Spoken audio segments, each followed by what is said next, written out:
Yes, tubaniriza nnyo basebo ne banyabo tuli ku speak out live nga twabasubiza last time nti leero tulina omugenyi. Twebaza Katonda nti our guest is already here and my brother Mukulu Pachoto is also here. Tugenda kwogerako eri obulamu bwo. We began a certain topic which is very useful je bayita speak out. Twebaza Katonda nti tukomyewo nate okwogera ku topic eri very sensitive je bayita leadership. Ate twabagamba leero tugakwogera ku church leadership n'olw'ensonga eyo togisubwa kyenyi kusaba gwe yakatujoininga sharing n'omuntu omulala mwanirize atwegateko sharing enyangu enye ekyasinze begin a watch party kugundiyo kuwoloyo then nawe batujoininge wowe n'ekibuzo kyonna so kisindinga then tujja kuba tukiddamu okusinzira ku kye tumanyi. In this program we share what we know, what we have gone through, our experience, and then we learn together. We are not the best ne tusharinga ke kye tumanyi kye tuyisemu then ne tuyigira wamu kyemanyi gwe nange tugenda yigira wamu mulinye lya Mukama waffe Yesu. Leero lwa Sunday sawa ziri 11 n'eddakiika zizo zitugenzegezeeko tugaddemoko katini olw'ensonga emu oba endala naye tugenda tukitereeza kyemanyi. Leero tuli a bit clear ate mutufuna bulungi. Ngenda saba abagenyi bange beyanjula amanya nze ndi Gutta Elisha. Yes, tubaniriza nnyo basebo ne banyabo tuli ku speak out live nga twabasubiza last time nti leero tulina omugenyi. Twebaza Katonda nti our guest is already here and my brother Mukulu Pachoto is also here. Tugenda kwogerako eri obulamu bwo. We began a certain topic which is very useful je bayita speak out. Twebaza Katonda nti tukomyewo nate okwogera ku topic eri very sensitive je bayita leadership. Ate twabagamba leero tugakwogera ku church leadership n'olw'ensonga eyo togisubwa kyenyi kusaba gwe yakatujoininga sharing n'omuntu omulala mwanirize atwegateko sharing enyangu enye ekyasinze begin a watch party kugundiyo kuwoloyo then nawe batujoininge wowe n'ekibuzo kyonna so kisindinga then tujja kuba tukiddamu okusinzira ku kye tumanyi. In this program we share what we know, what we have gone through, our experience, and then we learn together. We are not the best ne tusharinga ke kye tumanyi kye tuyisemu then ne tuyigira wamu kyemanyi gwe nange tugenda yigira wamu mulinye lya Mukama waffe Yesu. Leero lwa Sunday sawa ziri 11 n'eddakiika zizo zitugenzegezeeko tugaddemoko katini olw'ensonga emu oba endala naye tugenda tukitereeza kyemanyi. Leero tuli a bit clear ate mutufuna bulungi. Ngenda saba abagenyi bange beyanjula amanya nze ndi Gutta Elisha z'abakyazize olwaleero nga twogera ku bukulembeze obw'omu kanisa n'olw'ensonga tosuubirayo mukulembeze wano wa mu parliament olwaleeko twogera ku bwa kanisa. Saba kulembeze side zeeno nina mukulembeze wa mu kanisa ne side zeeno mukulembeze wa mu kanisa. So kantandikire side zeeno atubuzeeko mu dakiika emu. Kama yebazibwe abatulaba eyo mwenna mwebale kutwegattako olunaku olwaleero. Amina. Speak out live. Tubebaza okutambula naffe abeeyongedde okubanga baviewinga videos zaffe zino n'ababeera naffe live beeyongedde obungi. So tubebaza mwebale kubeerawo tesijja kwogera nnyo bingi mu kweyanjula mbaddengawo nnyo ne Mukulu Elisha amanya nze Pachoto Ronald. So ku dakiika zaffe entono mujja kunzikiriza nkomaawo. Nze Pachoto Ronald ndi mukulembeze w'abavubuka ku Evangel Church Masese ate nga ndi church administrator ate nga ndi chairperson w'abavubuka mu Walukuba Masese division Jinja. Tweyanzege ebitiibwa byonse nakugamba loli obibala tebigwayo kyenjagala kiri kimu kulaga abantu nti oli mukulembeze. Tugamba kwongerako eddoboozi katini abatulaba n'abatuuliza mu background mulimu music but church music. So tuli kumpi n'ekkanisa mujja tusonyamu olwekyo mulimuko ka music akali mu background. Musumba tusanso okulaba taata nange sanyiso okunyaniriza wano weewaawo mukutu guno. Yes sir. neyanzege ze Kukiriza Pius okuba mu Great Commission Church era nga nange ni mukulembeze abavuka mu church eyo ate ndi advisor kakiiko kavuka kawalu kwa Masese division wali tulanse Christian Leaders Fellowship y'abavubuka. Amina. Amina. Tusanyuse nnyo okulaba nyine twagala otandikira oli mukulembeze ku kakiiko kabavuka mukulembeze.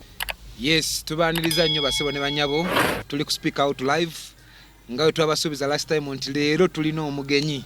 Twebaza Katonda nti our guest is already here and my brother Mukulu Pachoto is also here. Tugenda kwogerako eri obulamu bwo. We began a certain topic which is very useful je bayita speak out.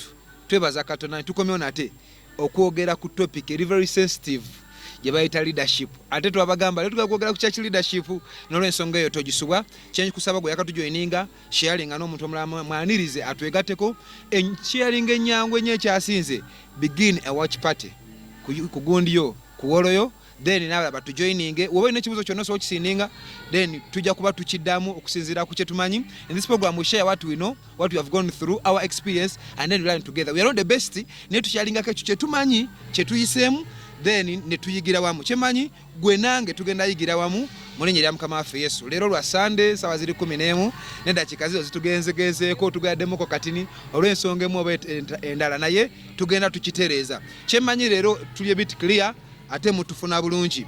Ngenda saba abagenyi bange beyanjula amanya nze ndi Gutta Elisha z'abakyaziza olwaleero nga twogera ku bukulembeze obw'omu kkanisa. N'olw'ensonga otosuubirayo mukulembeze wano wa mu parliament olwaleero twogera ku kanisa. Saba kulembeze side zeno nina mukulembeze wa mu kanisa ne side zeno mukulembeze wa mu kanisa. So kantandikire side zeno atubuzeeko mu dakiika emu. Mukama yebazibwe abatulaba eyo mwenna mwebale kutwegattako olunaku olwaleero. Amina. Speak out live.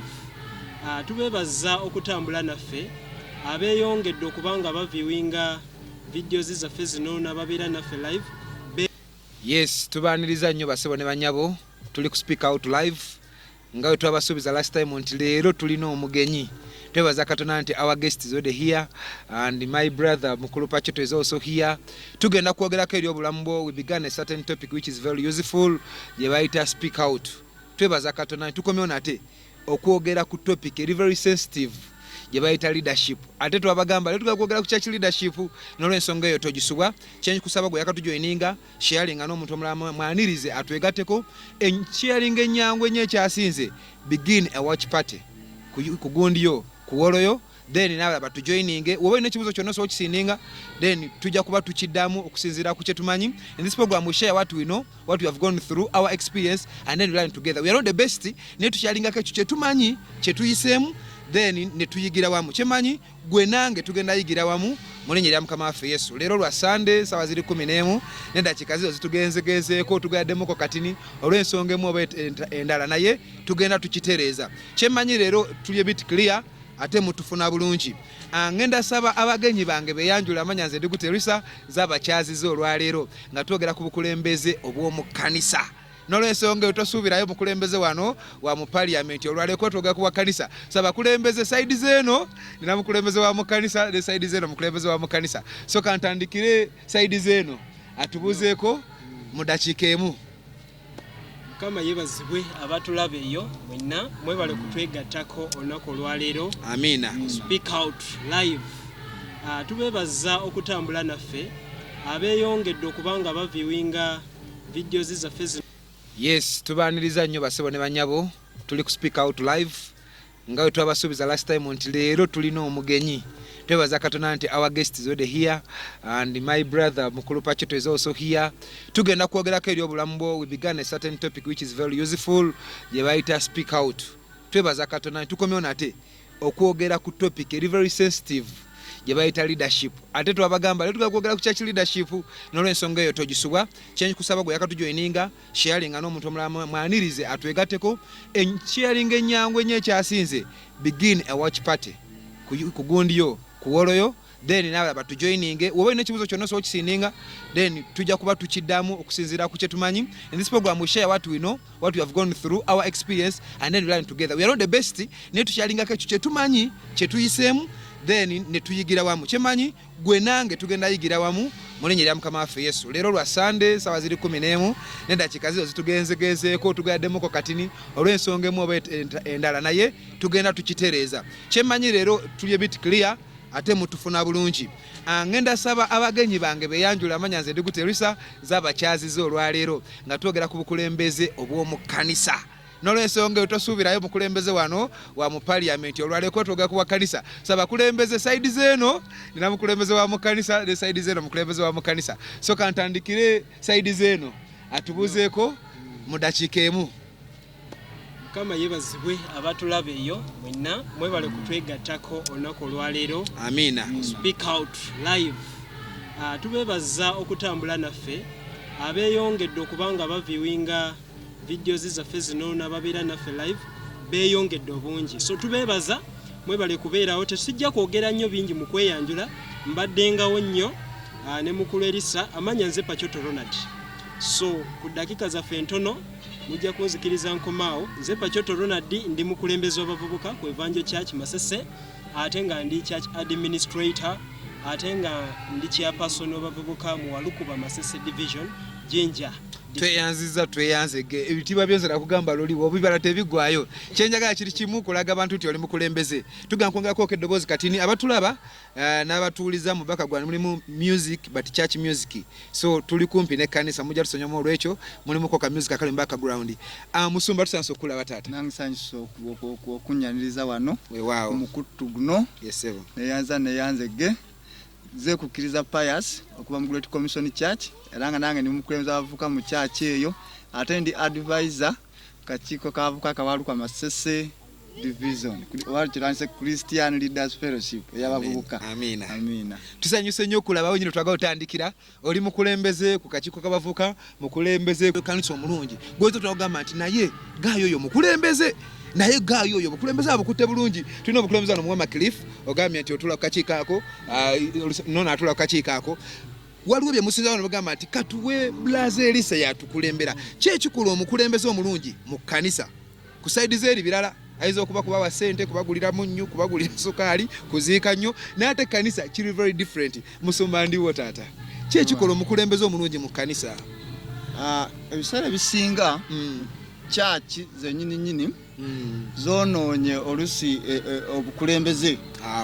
Ebiseera bisinga tukopa obukulembeze obw'emu nsi, engeri style gye balondamu abakulembeze baabwe. Naffe tumala obireeta mu kkanisa kati buli babuuza nti anaasaanye okukulembera kkanisa mu kino, tulowooza nnyo ku ba businessmen abagagga, tulowooza nnyo ku bamaketi abali successful, tulowooza nnyo ku balina amafaamu n'amamotoka amangi, so nga ku saidi ya Katonda si bwekito wekiri. So twekanga nti the church is being pressed through the mold of the world. Ne tuvaamu abakulembeze abakyamu. Kati omukulembeze omutuufu is that one. Instead kagamba Kristo ye atayagala kubayita a servant leader, not the one going to lord over his people. Ayagala omuntu agenda okubanga aweereza abantu, muweereza. Kati kamba wekyo okulabirako ekiri mu dakiika ng'emu yokka mubasabye busabi ti Yesu mu kitiibwa kye ekyokuba omwana wa Katonda bwe bali asituka ku kijjulo n'ajjamu olugoye ayambadde ne yeesiba ttawero n'atandika okunaaza abayigirizwa be ebigere. Ebigere oluusi byali biwunya, byaliko enfuufu, naye tiyala abalaga ti ani who should be a leader, the one who can serve others. So mu kanisa tulina okufuna abantu abaweereza abalala, so si abaweerezebwa. So kati oyo Kristo atandika okunaaza abantu n'akibalaga ti omukulembeze akola ki? He serves, not to be served. So that one kiraga kyekimu ku bintu bye tuyinza okuleeta ebitonotono nga bwendekera omulala naye ateeseeko nja kwongerako mu maaso. Taata akazina bakakasewo neyanzizza ayogedde ku nsonga ya servanthood. I will categorize that into humility, obukakamu. So if you are to be a good church leader, one of the things that you must observe is humility. The Bible says if you want God to fight you, oba oyagala Katonda akulwanyise, weegulumiza Katonda yalwana naawe. Exactly. My goodness. Kakati if you want God to fight with you, you glorify yourself. Obanga atanse kulwanagana naye mu kitiibwa ne Katonda. But if you want God to lift you, yes, humble yourself. Now any good church leader must humble so that God may lift him. Omusajja yali Yohana Omubatiza yakola statement nagamba, so I may decrease that he may increase. Wow. No. Twebuuzanga bibuuzo eyo ne tugamba waliwo asobola okukola statement ng'eyo mu mulembe guno n'agamba nze decreasing ye agulumizibwe. Nga gwe pastor katugeze pastor Kayanja, noja oba nenzija nempereza mu kyakyo nogamba I may decrease that he may increase. Olaba nga kabonero kakwetoowaza nnyo. Okiraba? So that is one of the characteristics that I'll speak about. But another thing that I may speak about, definition ya leadership, woba ogigoberedde by dictionary, oba by any other people how they define it, bagamba A leader is someone who knows the way, moves the way, and knows the way, moves the way. Amanye ekkubo ziti amanye ekkubo ate atambula okusinziira ku kkubo eryo then abala ne bamugoberera. Now what am I trying to bring? That any leader must be exemplary. Yes. Oteeka okuba kyakulabirako. You must be an example to the people you lead. You are not just going to point the way. You must walk the way. Ekkubo liri eribatwala ewa Katonda. This is interesting. So you are supposed to trod the way. You are supposed to move the way. They must see you moving. Bakugoberere, you are a leader. Not by showing, by pointing, but you are a leader by example. Okitegeera. Si kulaga bulazi bantu nti mukwatire eno. Naye olina kulembera nga olaga ekyo oli kyakulabirako eri abalala. Oli kyakulabirako twakyonoona bwonoonyi nti kola kyenkugamba naye tokola kyenkola. Naye Bayibuli egamba. Paulo yali agamba Timoseewo namugamba beeranga ekyokulabirako. Yes. Be an example. Serve with an example. Yes. Ne Paulo agamba follow me as I follow Christ. Now Christ wants us to follow him. Gwe omukulembeze lwaki twagala bakugoberere? Obvious case, there are people who are following you. You are their role model. The moment you move away, they will move away.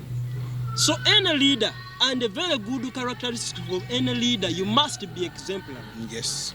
Beera ekyokulabirako. Number 1 yaffe yabadde humility. Yes. Naye kati nyongeddemu ekyo. Ekyokulabirako. Ekyokulabirako. Beera kyakulabirako. Move that way. Not the way first. Move the way. Then others shall follow. Tubadde nsaba kwongerako katono nnyo.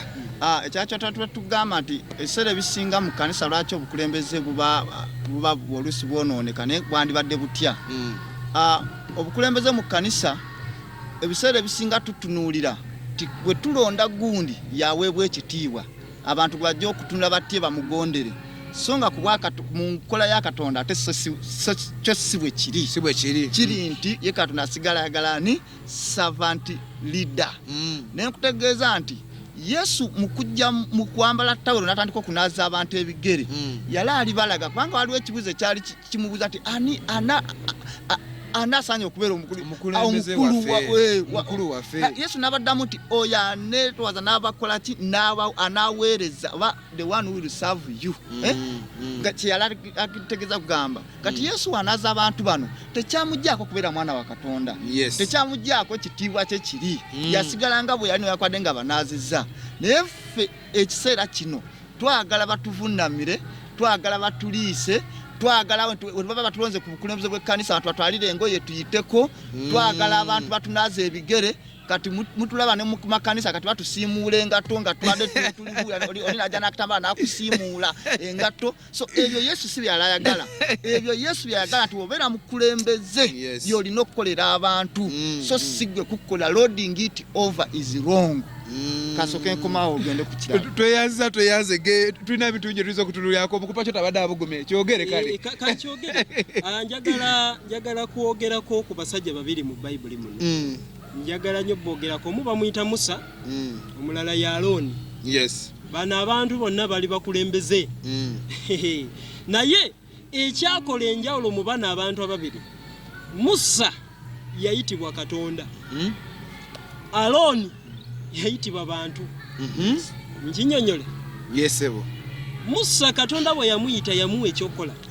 God calls us into ministry. Any church leader must be called. And you are called for a specific task or purpose. God doesn't just call you and doesn't tell you what you're going to do. He calls you for a specific purpose. And when the call comes, you feel the burden of it. Waba kugambye genda Masese mu kibuga Mbaata. Kutuswaga mukama mu kibuga Mbaata. Njagala beera musite wakati. Katonda banensonga lwaki akusinse mu kibuga Mbaata.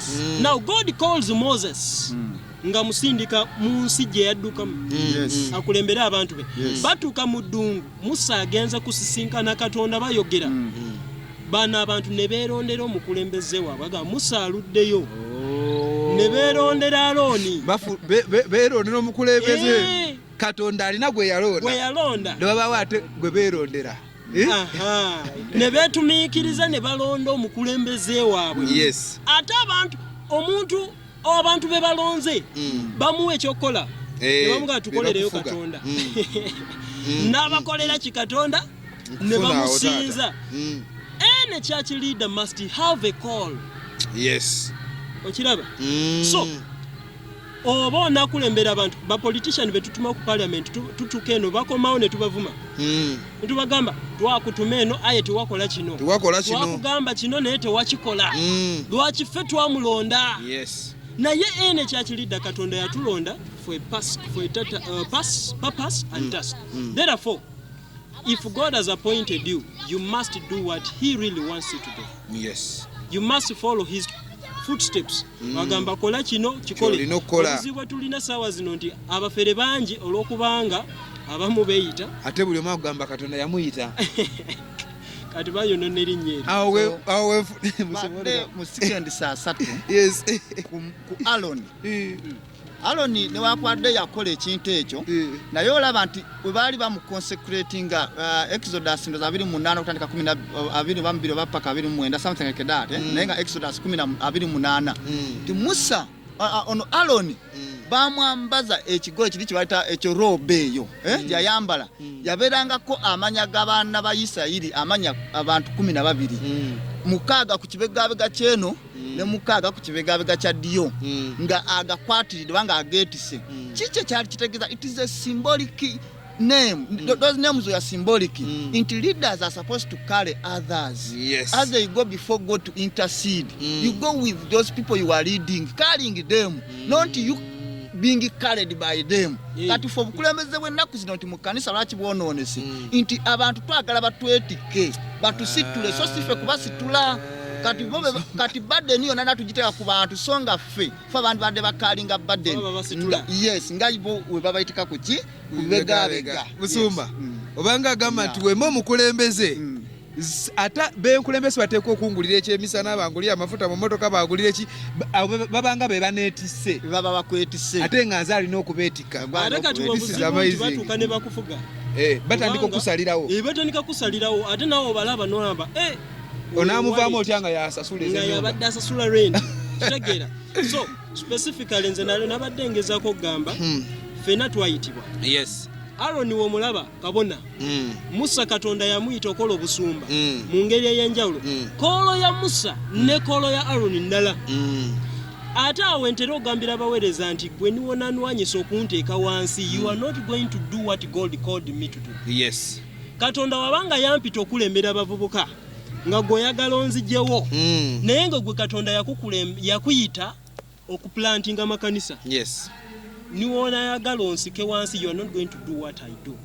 Tweyanza yakati joininga oli ku speak out live tuli ku Gutta Elisha page side zeno nino musumba Pius eno nino papa Pachoto Ronald.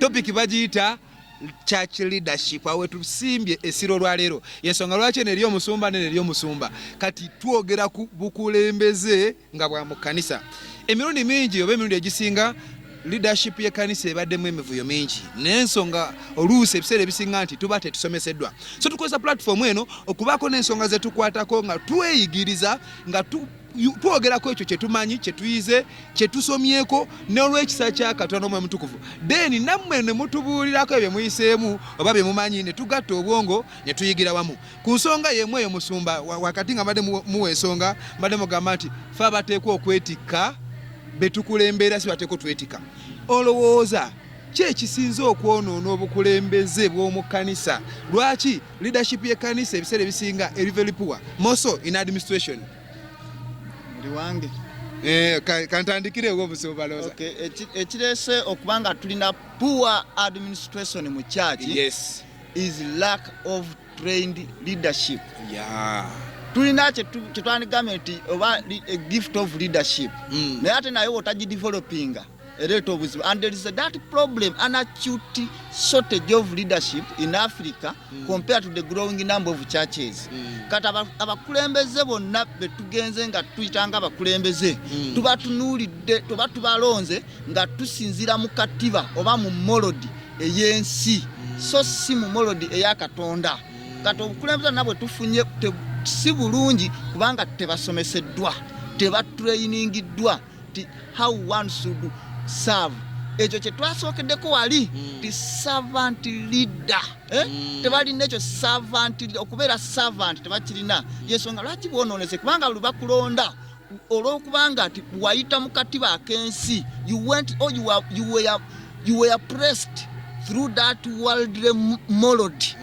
So what comes out in the church is on the world, not in the church. So we always get that conflict that you cannot be a servant leader, instead you want to lord it over others. So that's why we have poor leadership in the church, because we are lacking trained leaders through the Bible who, to be exemplary, to be like Jesus who came to serve, because neyesa agamba sajja kuweerezebwa naye najja okuweereza. So for us who come in the church, tujja to be served, not to serve. At the moment I can stop there. Musumba neyanze akazina ngana kazeno musumba mongeremu bendala okuyitibwa kirala n'okuyigirizibwa kirala. Osobola okuba ne calling ng'ogirina naye nga you are not trained. Enkomeyo ya bino gamba izango lina poor administration. Yes, kubanga kati calling eyo ebaako era umanyi wofuna calling ne ate nga vision ate abaawo ba supporter abateeka okuyamba kubanga Samwiri Katonda wamuyita teyategeera nti Katonda yali amuyise newankubadde Katonda yamulabanga mukulembeze naye we yamuyitanga yaddukiranga waani owo omusajja gwayitanga Eli kati ng'agamba nti ompise era olumala ng'amuyita nti Samwiri ng'adduka nti ompise kati olw'okubanga nti newankubadde he was called, he could not understand his calling, not until he consulted the man of God who was training him as a leader.